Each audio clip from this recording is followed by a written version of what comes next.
ఎద్దుని బండికి కట్టేటప్పుడు ఏం చేస్తాడంటే ప్రయత్నపూర్వకంగా ఈ పుండుని 2 చేతులతో పట్టుకుని ఇలా పక్కలకి ఒత్తిగిలిస్తాడు. అది చర్మం ఇలా కదులుతుంది కదా, గుర్రం జీను చర్మం కదిలినట్టు ఆ పుండు పక్కకెడుతుంది. కాడి పెడతాడు, తోక మిలిపెట్టి నడుంటాడు, కౌన్సికర్ర పెట్టి కొడుతుంటాడు. అది నడుస్తుంటే ఈ కాడి ఇలా పైకి లేస్తూ ఉంటుంది. లేస్తుంటే పుండు కాడి కిందకు వస్తూ ఉంటుంది. కాడి నొక్కుతూ ఉంటుంది, పుండు నిప్పెడుతూ ఉంటుంది. నడవలేదు, నడవకపోతే తోక మిలిపెడతాడు, వీపు మీద కొడతాడు. ఎంత చిత్రవధం పడిపోతుందో. ఆఖరికి బండి కాడి విప్పేస్తాడు, పడుకుంటుంది. అమ్మయ్యా ఎంత పోటుగా ఉందో. 4 గడ్డి పరకలు నవిలి ఇలా పడుకుంటుంది. కాకి వచ్చి పొడవడం మొదలు పెడుతుంది. తోక పెట్టి కొడదామా అందదు. కాకిని వెళ్ళిపోమ్మడానికి ఇలా అందామా పుండు పోటెడుతుంది. ఊరుకుందా కాకి పొడుస్తుంది. ఎంత బండి కడితే కాడి కింద బాధ, పడుకుంటే కాకి వల్ల బాధ. ఎవరు పక్కన నిలబడి కాకిని కొడతారు? ఎందుకు వచ్చింది?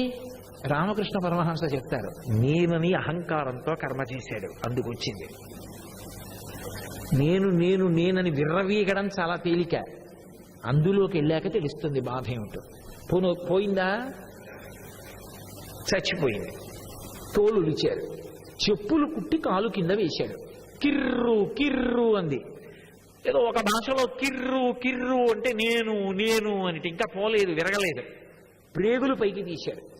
ప్రేగులు పైకి తీసి దండి కట్టి దూదిలో పెట్టి దాన్ని ప్రేగుల్ని ఒక దండి పెట్టి ఇంకో కర్ర పెట్టి కొడతారు. ఆ దూది ఏకేటప్పుడు దూది రేగుతుంది ఆ ప్రేగు తగిలి. అప్పుడు తూహు తూహు అంది. నేను వదిలి నువ్వు అని అప్పుడు అందితే. ఇంకా ఈ మధ్యలో ఉంది, తోలు తీసి డప్పు కట్టి అగ్నిహోత్రం దగ్గర పెడతారు, డప్పు బాగా మోగడానికి. డప్పు అగ్నిహోత్రం దగ్గర పెట్టి డప్పు కొడతారు, ఢామ్ ఢామ్ ఢామ్ అంది. అప్పుడు కూడా నేను. ఆఖరికి ప్రేగులు తీసి దూదిలో పెట్టి కొట్టితే తూహు తూహు నువ్వు అంది. నేను ఎంత ప్రమాదమో ఎద్దుని చూసి నేర్చుకో అన్నారు రామకృష్ణ పరమహంస. కాబట్టి కర్మల వలన వాసనలు ఏర్పడిపోతాయి. అవి ఆ కర్మలు ఎప్పుడు చేసినా రాగద్వేషములతోనే ఉంటాయి. ఈ రాగముతోనైనా చేస్తాడు, ద్వేషముతోనైనా చేస్తాడు. విడుదల పొందాలంటే ప్రయత్నపూర్వకంగా ఒకటి నేర్చుకోవాలి. నేను ధర్మమునకు రాగముతో ఉన్నానా, ధర్మము పట్ల ద్వేషముతో ఉన్నానా? రాగద్వేషాలు ఎటు పోగొట్టుకోలేవు, అంత తేలిక కాదు పోగొట్టుకోవడం. ఇష్టం పోదు, అయిష్టం పోదు. పోను పని చేయి. ధర్మం అంటే ఇష్టం, అధర్మం అంటే అయిష్టంగా మార్చుకో, చాలు తరించిపోయావు. ఇది ప్రయత్నం చేస్తే ధర్మం అంటే ఇష్టం, అధర్మం అంటే అయిష్టం అవుతుంది. ప్రయత్నం చేయకపోతే అధర్మం అంటే ఇష్టం, ధర్మం అంటే అయిష్టం అవుతుంది. అది విచిత్రం. పుట్టుకతో ధర్మం అంటే ఇష్టం, అధర్మం అంటే అయిష్టం ఉండడం కోట్ల మందిలో ఎవరో ఒక్కరికి ఉంటుంది. పుట్టుకతో అధర్మం అంటే ఇష్టం, ధర్మం అంటే అయిష్టం అందరికీ ఉంటుంది. అందుకు కదా మరి పునర్జన్మలు వస్తున్నాయి, కర్మలు చేస్తున్నాం స్వార్థంతో, ద్వేషంతో. దీన్ని తిప్పగలిగితే ఇదే పూజ. రోజు పూజకి అభ్యాసం ఏమిటో తెలుసా? ఆయనకి ఏదో పూజ చేసేస్తున్నాం అనుకోకూడదు. ఓం కేశవాయ నమః అంటే పువ్వు ఇలా వేరు, ఇలా వేస్తే బిచ్చం వేసినట్టు, ఇలా వేస్తే కుడి చేతి బొటన వేలు మించి వేస్తే పితృదేవతలకి తర్పణ ఇచ్చినట్టు, ఇలా వేస్తే ఈశ్వరుడికి పూజ చేసినట్టు.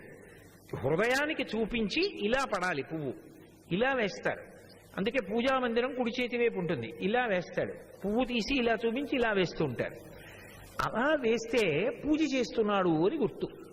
ఇప్పుడు పూజ చేసేటప్పుడు ఓం కేశవాయ నమః పోని. శివపరంగా అయితే ఓం నిధనపతయే నమః. కాదు, శ్రీమాత్రే నమః ఓం అన్నప్పుడు అకార ఉకార మకారముల చేత మనకి భగవంతుడికి ఉన్న అనుబంధాన్ని చెప్పి కేశవాయ ఒక గుణాన్ని గుర్తు తెచ్చుకుని, ఈశ్వర మీరు కేశవ అని పిలవబడ్డారు. నమః నాది కాదు, మనః నాది. మనః అన్నంతసేపు 5 ఇంద్రియాలతో నాది అంటుంటుంది మనసు. మనసుని కొట్టడానికి ప్రయత్నం చేశారనుకోండి, మనసు చావదు. ఎందుకంటే మనసు తాబేలులా ఉంటుంది. తాబేలు డెప్ ఉంటుంది, 4 కాళ్ళు తలా బయట పెట్టి నడుస్తూ ఉంటుంది. ఎవరైనా కొట్టడానికి వస్తున్నారనుకోండి, 5 లోపలికి లాగేసి కూర్చుంటుంది. డిప్ప మీద కర్ర పెట్టి ఎంతసేపు కొట్టారనుకోండి, కదలకుండా ఉండిపోతుంది. చచ్చిపోయింది తాబేలని వెళ్ళిపోయారనుకోండి, ఇప్పుడు వెళ్ళిపోయాడా లేదా మెల్లిగా కింద నుంచి చూస్తుంది, ఆ వెళ్ళిపోయాడు, మళ్ళీ మెల్లిగా నడుచుకుంటూ వెళ్ళిపోతున్నాడు. డిప్ప మీద కొట్టినంతసేపు చావదు. మనహ తాబేలు చావలేదు, తిప్పేశారు, తిరగబడేసి ఇలా అన్నారు, చచ్చిపోతుంది. నమః చచ్చిపోయింది. మనహ చావదు, నమః చచ్చిపోయింది. ఓం కేశవాయ మనహ నాది నాది అన్నాను, నమః నాది కాదు. ఓం నారాయణాయ నమః నాది కాదు, నాది కాదు, నాది కాదు. ఎవరిది? వాడిది, వాడు వాడిది. ఒక నేను అనేక నాదులు, ఒక వాడు అనేక వాడివి. ఒక తేనె చుక్క తీసి ఇలా నేల మీద వేశాను అనుకోండి, అది ఒక్క తేనె చుక్క.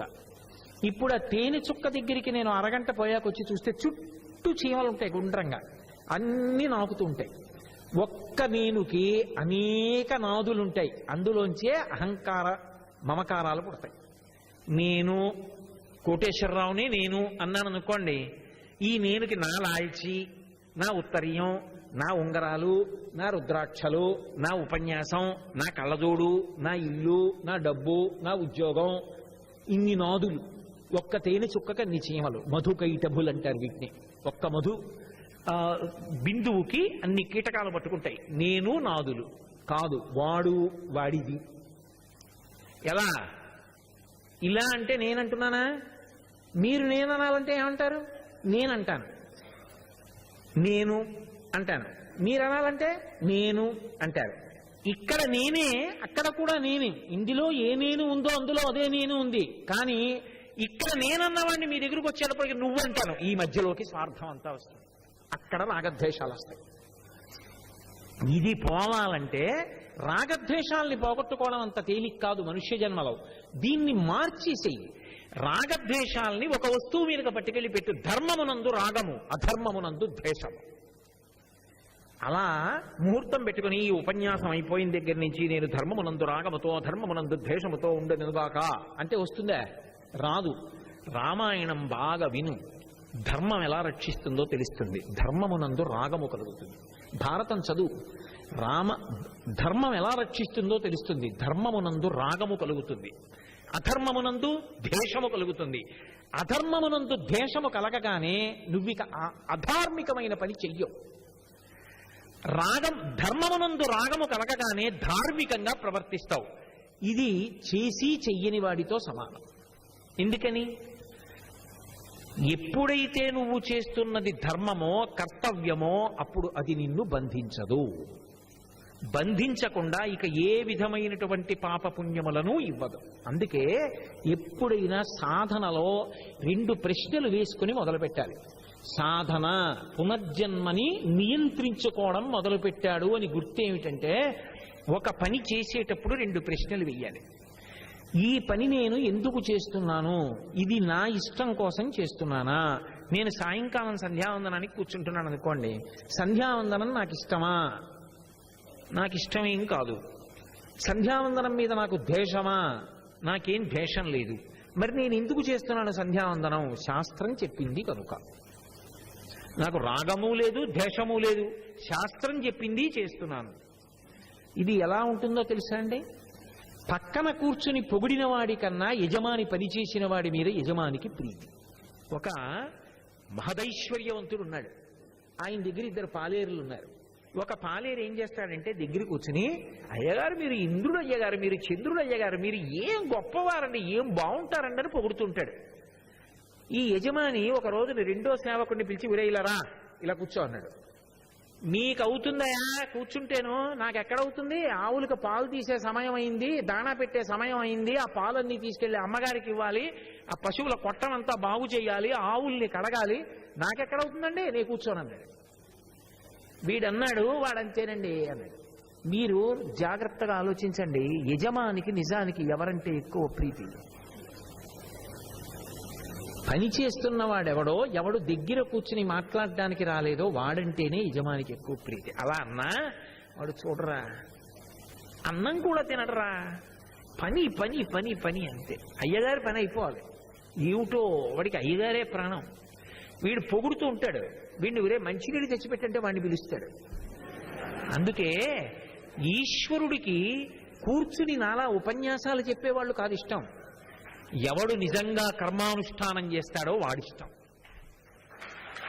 చేసేటప్పుడు ఆయనకి పాడి మీద ఇష్టమా? ఆయనదా పాడి, ఆయనవా ఆవులు, ఆయనవా పాలు, ఆయనదా కొట్టం? ఎవరి కోసం చేశాడు? ఆయన చేతి అన్నం తింటున్నాను, ఆయన చెప్పిన పని చెయ్యాలి, ఆ ఒక్క మాటకి చేస్తున్నాడు. ఈ పని నేను ఎందుకు చేస్తున్నాను? ఈశ్వరుడు ఈ శరీరం ఇచ్చాడు, శక్తిని ఇచ్చాడు, ఆయన చెప్పిన పని చేస్తాను. దీనివల్ల లాభం వస్తుందా నష్టం వస్తుందా నాకు అనవసరం. ఈశ్వరుడు నాకు వాక్ ఇచ్చాడు, ఈశ్వరుడు 4 విషయాలు జ్ఞాపకం పెట్టుకుని చెప్పగలిగిన శక్తిని ఇచ్చాడు. కాబట్టి నేను ప్రతిరోజు ఈశ్వరుడు గురించి కొంతసేపు చెప్తాను. దీనివలన నాకేమొస్తుంది? ఏమొస్తుందన్న మాట లేనే లేదు. వాడు ఇది చెయ్యమని చెప్పాడది నేను చేస్తున్నాను, నా జన్మకి ఇది ప్రయోజనంగా భావిస్తున్నాను. ఇది వస్తుందని చేయలేదు, దాని మీద రాగము లేదు, ద్వేషము లేదు.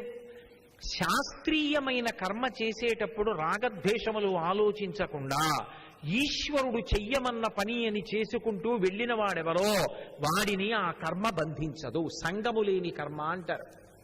మాతే సంగోస్త్వ కర్మని, కర్మలు మానవద్దు అన్నప్పుడు కర్మ ఒక్కటే కాదు, బ్రహ్మణ్యాదాయ కర్మాణి సంగం త్యక్వా కరోతి యః. సంగమును విడిచిపెట్టి, అంటే నాకేమొస్తుందన్న ఆలోచన లేదు, ఈశ్వరుడు చెయ్యమన్నాడు, శాస్త్రం చెయ్యమంది, నేను చేస్తున్నానంతే అని చేసుకుంటూ వెళ్ళిపోయిన వాడు ఎవరున్నాడో లిప్యతేన సపాపేన పద్మపత్రం ఇవాంభస, తామరాకు మీదకి తీసుకెళ్లి నీటి చుక్కలు వేసినా అంటుకోకుండా జారి ఎలా కింద పడిపోతాయో అటువంటి వాడు చేస్తున్నటువంటి కర్మలు వాడిని బంధించకుండా వాడి చిత్తశుద్ధికి కారణమవుతాయి. ఏమిటో మళ్ళీ చిత్తశుద్ధి అన్నావు, మళ్ళీ ఇంకో కొత్త మాట అట్టుకొచ్చావు. మీకు అర్థం అవడానికి నేను బాగా ఇంకొక ఉదాహరణ చెప్తా. నేను చింతపండు పట్టుకొచ్చాను, ఉప్పు పట్టుకొచ్చాను. ఈ రెండూ పట్టుకొచ్చి నీళ్లలో వేసి చారు కాచుకు తినచ్చు. ఈ రెండూ కలిపి చారు పెట్టుకోకుండా ఏం చేశానంటే ఈ చింతపండు ఉప్పుకి కాస్త ఇసక్ కలిపాను. కలిపి మా ఇంట్లోంచో ఇత్తడిగిన్నట్టుకొచ్చాను. దానికి ఎప్పటి నుంచో కిలువ అంటుకుంది. కిలువ అంటే మలినం. ఇప్పుడు నేను ఏం చేశానంటే చింతపండు ఉప్పు ఇసక కలిపి తోమాను. బాగా తోమిన తర్వాత ఈ చింతపండు ఉప్పు మళ్ళీ చారు పెట్టుకోవడానికి పనికొస్తాయా? అవతల మారేశాను. కాసి నీళ్లు పోశాను, మిలమిల మిలమిల మెరుస్తోంది. గిన్నెకి నేను కొత్తగా మెరుగు తెచ్చానా, మెరుగుకి అడ్డున్నటువంటి మలినాన్ని తీసేశానా? కొత్తగా మెరుగు తేలేదు, మెరుగుకి అడ్డున్న మలినం తీసేశాను. ఇప్పుడు ఆ నీళ్లు కూడా ఉండొచ్చా? ఉండకూడదు. అందుకని బట్ట పెట్టి అది కూడా ఒత్తేశాను. పొడిగా అయిపోయింది గిన్నె, అక్కడ పెట్టాను. ఇప్పుడు నేను ఆ గిన్నె మెరుగుకి అడ్డుగా ఉన్నటువంటి మలినాన్ని తొలగించడానికి చింతపండు ఉప్పు వాడడం ఎలాగో, నేను భగవంతుడు చెప్పిన శాస్త్రీయమైన కర్మ చేసేది పుణ్యం కోసం చెయ్యట్లేదు ఈశ్వర, చిత్తశుద్ధి కోసం చేస్తున్నాను. పాత్రశుద్ధి అంటే ఇంకా అవి మళ్ళీ అనుభవించడానికి పనికిరావు. చింతపండు ఉప్పు చారు పెట్టుకోవడానికి పనికిరానట్టు పాత్రతో అవి మెరుగు తెచ్చినట్టు చిత్తశుద్ధినిస్తాయి, పాత్రశుద్ధినిస్తాయి. ఇప్పుడు పాత్ర మిలమిలా మెరుస్తోంది, అందులో పాయసం పొయ్యొచ్చు, పులుసు పొయ్యొచ్చు, పప్పు వేయొచ్చు, కూర వేయొచ్చు. చిత్తశుద్ధి కలిగితే ఈశ్వరుడు జ్ఞానం ఇస్తాడు. జ్ఞానం ఎప్పుడు ఇస్తాడు? ఎవ్వరికీ తెలియదు. నీ కర్తవ్యం ఏమిటంటే భక్తితో కర్మాచరణ చేస్తూ వెళ్ళిపోవడమే. ఒకనాడు జ్ఞానము కలుగుతుంది. జ్ఞానము కలిగిందని గుర్తు, ఇక ఏ కర్మలు మొదలు పెట్టాడో ఆ కర్మలన్నింటికీ అతీతంగా మిగిలిపోతాడు. అసలు ఏ కర్మ చెయ్యవలసిన అవసరం ఉండదు. అంతటా పరబ్రహ్మాన్ని చూస్తూ ఉండిపోతాడు. బ్రహ్మార్పణం బ్రహ్మహవిః బ్రహ్మాగ్నౌ బ్రహ్మణాహుతం బ్రహ్మైవతే నగంతవ్యం బ్రహ్మకర్మ సమాధినా. యజ్ఞము బ్రహ్మము, సృక్కు బ్రహ్మము, స్రవము బ్రహ్మము, హవిస్సు బ్రహ్మము, చేస్తున్నవాడు బ్రహ్మము, నెయ్యి బ్రహ్మము, అగ్ని బ్రహ్మము, చేస్తున్నవాడు పొందేది బ్రహ్మము. బ్రహ్మము కానిది లేదు. అంతటా ఒక్కటే కనపడుతుంది. అంతటా ఒక్కటే కనపడేటటువంటి అనుభవానికి వెళ్ళిపోయాడు అంటే జ్ఞానములో అద్వైతానుభూతికి వెళ్ళిపోయాడు అని గుర్తు. ఆ స్థితికి వెళ్ళిపోవడాన్ని, జ్ఞానాన్ని ఈశ్వరుడిచ్చాడు అంటారు. భక్తితో కూడిన కర్మాచరణ చేస్తే జ్ఞానం వస్తుంది. నేను అన్నం వండుకోవాలనుకోండి, ఏం చెయ్యాలి? నేను గిన్నె తెచ్చి ఓ డబ్బాడు బియ్యం పోసి, ఓ డబ్బాడు అంటే పావుషేరు అనుకోండి బియ్యం పోసి, అందులో కాస్త శుద్ధ జలం పోసి ఆ బియ్యం పిసికి శుభ్రంగా కడిగి, బియ్యం కింద పడిపోకుండా గిన్నెకి వేళ్లు కొద్దిగా ఎడుము పెట్టి అడ్డు పెట్టి ఆ నీళ్లన్నీ వంపేసి 2-3 మాటలు బియ్యం కడిగి, ఓ డబ్బాడు బియ్యంలో 2 డబ్బాలు నీళ్లు పోసి కుక్కర్లో 2 డబ్బాలు నీళ్లు పోసి ఈ గిన్నె పట్టుకెళ్ళి కుక్కర్లో పెట్టి మూతకి గ్యాస్కెట్ పెట్టి ఈ మూత దాని మీద పెట్టి అటు ఇటు తిప్పి 2 హ్యాండిల్స్ సక్రమంగా బిగిశాయి అన్న తర్వాత పైన వెయిట్ పెట్టి స్టవ్ ఒక్కటి వెలిగించకపోతే స్టవ్ వెలిగించి అప్పుడు నేను ఊరుకున్నాను అనుకోండి. ఇప్పుడు ఏమవుతుంది? లోపల ఉన్న ప్రతి బియ్యపు గింజ మెతుకుగా ఉడికిపోయి తీరుతుంది, కూని కోతేస్తుంది. అప్పుడు ఏం చేయాలి? స్టవ్ కట్టేయాలి. అప్పుడు కూడా ఏమండి ఒకవేళ అడుగున ఉన్న బియ్యం ఉడకలేదేమో, మధ్యలో ఉన్న బియ్యం ఉడకలేదేమో అనుమానమా? ఒకసారి నువ్వు ఎలా చెయ్యాలో అలా కుక్కర్లో బియ్యం పోసి నీళ్లు పోసి మూత పెట్టి గ్యాస్కెట్ పెట్టి వెయిట్ పెట్టి పొయ్యి వెలిగించి వదిలేస్తే అన్ని బియ్యపు గింజలు అన్నం అయిపోతాయన్నది పరమసత్యమని రోజు వ్యవహారంలో నమ్ముతున్నావే. భక్తితో కర్మ చేస్తే జ్ఞానముగా మారిపోతుందంటే ఎందుకు నమ్మవు? ఎప్పుడు దీనికి ఫలితం కావాలని అడగకూడదు. ఈ చింతపండు ఉప్పు చారెట్టుకోవడానికి కావాలంటే ఎప్పుడూ పాత్రకి మకిలిపోదు. ఈ చింతపండు ఉప్పు చారుకు అక్కర్లేదు అంటే నేను చేసిన పుణ్యానికి నాకు ఫలితం అక్కర్లేదు. ఈశ్వరుడు చేయించాడు, చేశాను. సమస్తం ఉమామహేశ్వర పరబ్రహ్మార్పణమస్తు. ఈశ్వరుడు చేయించాడు, ఈశ్వరుడికి చెందుతాయి. నిస్సంగంగా చేశాడు. ఇప్పుడు ఏమైంది? చిత్తశుద్ధి కలుగుతుంది. ఆ చిత్తశుద్ధి పాత్రత అవుతుంది. పాత్రత చేత జ్ఞానము కలుగుతుంది. జ్ఞానము చేత 2 ఉండవు, అన్నీ ఒకటిలోకి వెళ్ళిపోతాయి. అప్పుడు జ్ఞాని పిచ్చివాళ్లా కనపడతాడు, అజ్ఞాని తెలివైన వాళ్ళ కనపడతాడు. ఎందుకని? అజ్ఞానులు ఎక్కువ ఉంటారు, జ్ఞాని ఒక్కడు ఉంటాడు. మళ్ళీ ఏదో పిచ్చమాట అన్నావు, మాకు అర్థం కావట్లేదు అని మీరు అంటారు, నాకు తెలుసు. ఏదో మీకు నేను ఒక ఉదాహరణ చెప్పాలి అంటే, ఇంటి యజమాని ఉన్నాడు. ఆయన రాత్రి ఎందుకో బీరువా దగ్గరికి వెళ్ళేవో అవి సర్దాడు, ఇవి సర్దాడు, అన్నీ చేశాడు. ఒక్కసారి ఒళ్ళంతా పులపరంగా అనిపించింది. చాలా జ్వరం వస్తున్నట్లుగా ఉందిరా అనుకున్నాడు. తాళం వేయడం మర్చిపోయాడు, పడుకున్నాడు. బాగా జ్వరం వచ్చేసింది. తెల్లవారింది, గుర్తొచ్చింది, గురే ఆ వెనక గదిలో బీరువా పెట్టాను, బీరువాలో నగలున్నాయి, రాత్రి తలుపేయలేదు, ఏదో చప్పుళ్ళు అయ్యాయి, పోలేదు కదా, జన్మంతా కూడా పెట్టాను అని కొడుకుని పిలిచి నీరసంతో లేవలేక, గురే బంగారం అంతా ఉందో లేదో చూడు అన్నాడు. కొడుకు గబగబా వెళ్ళి బీరువా తెరిచి చూసి, నాన్నగారు బంగారం లేదన్నాడు. వీడు ఇంత జ్వరంలో లేచి గబగబా వెళ్ళి, లేదురా అని హడిలిపోయి తలుపులు తీసి చూశాడు. గొలుసులున్నాయి, ఉంగరాలున్నాయి, కేయూరాలున్నాయి, కిరీటాలున్నాయి, మంజీరములున్నాయి, అన్నీ ఉన్నాయి. ఏమిరా నీ అఘాయిత్యం, ఇలా చెప్పావు, ఇక్కడే ఉందిగా బంగారం. నాన్నగారు మీరేమన్నారు? బంగారం ఉందా చూడన్నారు. గొలుసుంది, బంగారం ఎక్కడుంది? నామరూపములు దేంట్లోంచి వచ్చాయో ఆ పదార్థములు పట్టుకున్నవాడు బ్రహ్మమును తెలుసుకున్నాడు. బంగారము ఉంటే నగలున్నాయి, బంగారము లేదు నగలు లేవు. నగలు లేకపోయినా బంగారం ఉంటుంది. ఇవన్నీ కరిగించేశారనుకోండి, బంగారం అయిపోతుంది. బంగారం లేకుండా నగలు తిండి. బ్రహ్మము లేని జగత్తు లేదు, జగత్తు లేకపోయినా బ్రహ్మం ఉంటుంది. అంతటా ఇన్ని రూపాలుగా కనపడుతున్నదంతా ఒక్క పరమాత్మయే అని నోటితో అనడం కాదు, అనుభవంలోకి వచ్చి ఏకం, అందుకే అద్వైతం, 2 కానిది, ఒక్కటి. జీవుడు బ్రహ్మము అని లేవు, ఒక్కటే.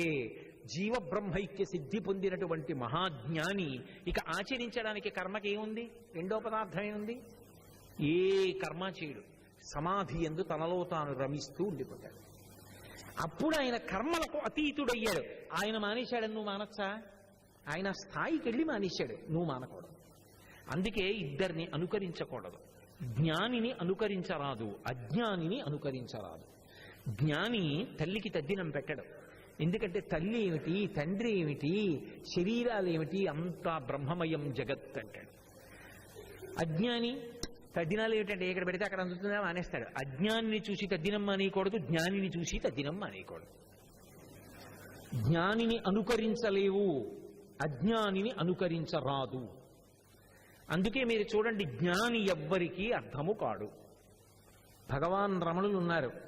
భగవాన్ రమణుల యొక్క స్థితి ఏమిటో ఎవ్వరికీ ఎప్పుడూ అర్థమయ్యేది కాదు. ఆయన తనలో తాను రమిస్తూ ఉండేవారు ఏకాంతంలో.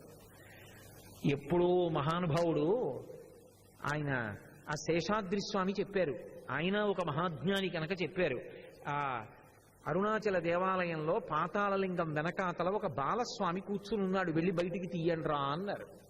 డొంకలు, ముళ్ళు, పొదలు, ఆయన తనలో తాను పద్మాసనం వేసుకుని రమిస్తూ ఉంటే చిన్న వయస్సులో తేళ్లు జెర్రిలు ఆయన తొడల కింద చేరి కొరికేసి నెత్తురు తాగేస్తే అట్టలు కట్టేసింది. మాంసం ఊడిపోయి వేలాడుతోంది. ఆయన లోపల బ్రహ్మమునందు రమిస్తూ ఉండిపోయారు. శరీరాన్ని అలాగే ఆసనంతోనే ఎత్తి తీసుకొచ్చి బయట కూర్చోబెట్టారు ఇప్ప చెట్టు కింద.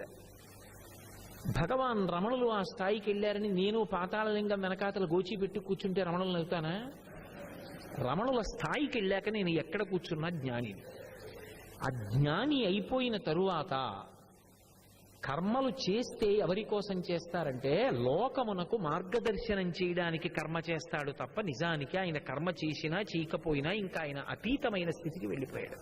అందుకే గీతాచార్యుడు అంటాడు, యద్యదాచరితి శ్రేష్ఠ తత్త దేవేతరో జనః సయ ప్రమాణం కురితే లోకస్తదనువర్తతే. లోకంలో పెద్దలైన వారెవరున్నారో, శాస్త్రం తెలిసిన వారెవరున్నారో, జ్ఞానులు ఎవరున్నారో అటువంటి వారు ఏది చేశారో ప్రజలది చేస్తారు. ఆయన చేసింది నిజానికి వీళ్ళు చెయ్యలేరు. కానీ లోకం యొక్క పోకడ ఎలా ఉంటుందంటే ఆయన చేశాడు కాబట్టి మేము చేస్తామంటారు. చెయ్యకూడదు అలా. జ్ఞాని చేసింది నువ్వు చేయలేవు. రమణులు చేసినట్టు మీరు చేయగలరా? కృష్ణ భగవానుడు 16,000 మంది గోపికలతో ఉన్నాడండి. మంచిదే. పసిపిల్లవాడిగా పడుకుని పూతనా సంహారం చేశాడు. నువ్వు చేయగలవా? జ్ఞానిని అనుకరించలేవు. జ్ఞానిని అనుకరించడం సాధ్యం కాదు. రామకృష్ణ పరమహంసను అనుకరించడం సాధ్యం అవుతుందా? పరమహంసని పల్లకీలో తీసుకెడుతున్నారు శిష్యులు. ఆయన ఇలా తెరెత్తి బయటికి చూశారు. ఎందుకో వేశ్యలందరూ వీధుల్లో నిలబడి విటుల కోసం ఏవో రకరకాలైన చర్యలు చేస్తున్నారు ఆకర్షించడానికి. ఒక్కసారి పల్లకీలోంచి దూకేశారు రామకృష్ణ పరమహంస. గబగబా వేశ్యల దగ్గరికి వెళ్ళి వాళ్ళ కాళ్ళ మీద పడిపోయి పాదాల మీద తల పెట్టి ఇలా ఇలా పారాడుతూ గట్టిగా కాళ్ళు పట్టేసుకుని పొంగిపోతున్నారు. శిష్యులు వెళ్ళి అయ్యో అయ్యో అయ్యో అయ్యో అన్యాయం ఏమిటి, ఇలా దూకేయడం ఏమిటి, వాళ్ళ దగ్గరికి వెళ్ళడం ఏమిటి, వాళ్ళ కాళ్ళు అట్టుకోవడం ఏమిటి అని తీసుకొచ్చి పల్లకీలో కూర్చోబెట్టి గుడికి తీసుకొచ్చారు. హే భగవన్, ఏమిటి మీరు చేసిన పని అడిగారు. ఆయన అన్నారు, వాళ్ళు వేశ్యలా, కాళీమాత స్వరూపాలు కాదు, అవన్నీ కాళికామాత కాదు అన్నారు. ఆయనకి అన్ని చోట్ల కాళీమాత కనపడుతుంది.